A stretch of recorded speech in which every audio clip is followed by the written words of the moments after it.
What seems important to me is kind of learn a little bit about the plant that you want to grow. If it's cabbage, then you learn that it likes cooler weather, so you want to get it planted early. If you want to grow pumpkins, it's a warmer weather crop. You want to plant it later.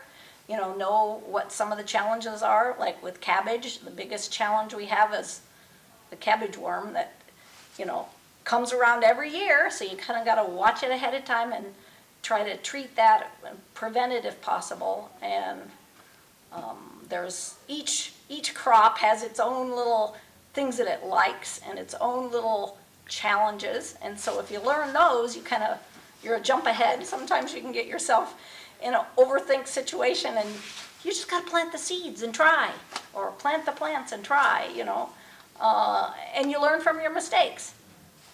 So it doesn't have to be perfect, and it can still be great. Sometimes I know some years when I had young family and busy times, lots of weeds came in my garden, but I still had some crops, still had some success, and still learned some stuff. So just jump in and do it.